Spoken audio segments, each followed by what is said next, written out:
ভাগ্যে যেন ভালো কিছু লেখা হয় সেজন্য কি কি আমল করতে হবে? ভাইরা আমার, আপনার ভাগ্যে ভালো কিছু লেখা হোক এটা যদি আপনি চান, প্রথম কথা হলো ভাগ্য লেখনটা কখন হয়? সূরা দুখানের আয়াত থেকে বোঝা যায় এটা লাইলাতুল কদরে হয়।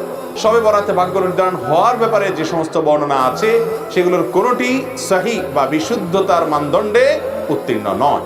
এবার আসি মূল বিষয়, যে ভাগ্য সুপ্রসন্ন হবে কিভাবে? আল্লাহ আপনার কপালে ভালো কিছু লিখবেন কি করলে?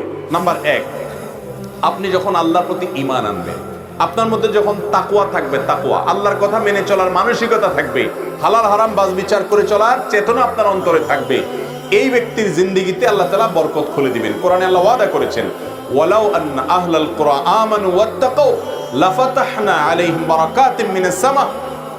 যদি ঈমান এবং তাকওয়া আনে কোন জনপদ, কোন এলাকার মানুষেরা আল্লাহর প্রতি বিশ্বাস রাখে আর অন্তরে তাকওয়া থাকে, তাদের জন্য আসমানের সমস্ত বরকতের দুয়ার আমি খুলে দিব।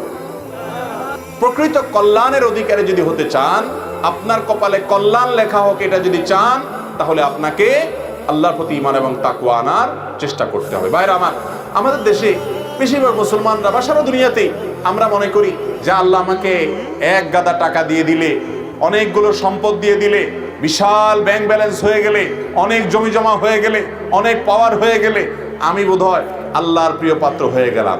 মনে রাখবেন, ফেরাউনকে আল্লাহ তাআলা অনেক ক্ষমতা দিয়েছেন, কারূনকে অনেক সম্পদ দিয়েছেন, নমরুদকে অনেক প্রতিপত্তি দিয়েছেন, কিন্তু এর কোনোটি তার কল্যাণ আনতে পারে। এই সমাজে বহু মানুষ আছে, অনেক সম্পদ প্রভাব নিয়ে চলে, কিন্তু মানসিক প্রশান্তি নেই, আল্লাহ তাআলা তাকে কল্যাণ।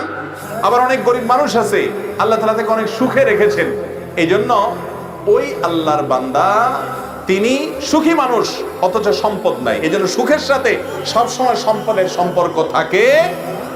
অতএব আপনার ভাগ্যে আপনি যদি কল্যাণ চান, টাকা চান না কল্যাণ চান? কল্যাণ চান।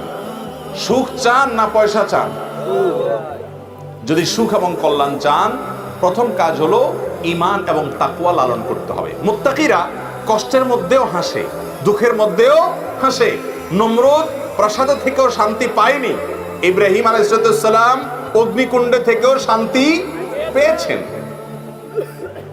অতএব আপনি যদি সুখ এবং শান্তি চান, আপনার ভাগ্যে কল্যাণটা লেখক আল্লাহ তাআলা, সুখটা লেখক আল্লাহ তাআলা, যদি চান আল্লাহর প্রিয় বান্দা হওয়ার চেষ্টা করেন। ভাইরা আমার, ভাগ্য আমাদের জন্য যাতে সহায় হয়, আল্লাহ যেন আমাদের কপালে ভালো কিছু লেখেন, এটার জন্য এক রাত নয়, সারা বছর আল্লাহর আনুগত্য করার, আল্লাহর কথা মেনে চলার প্রতিজ্ঞা করতে হবে।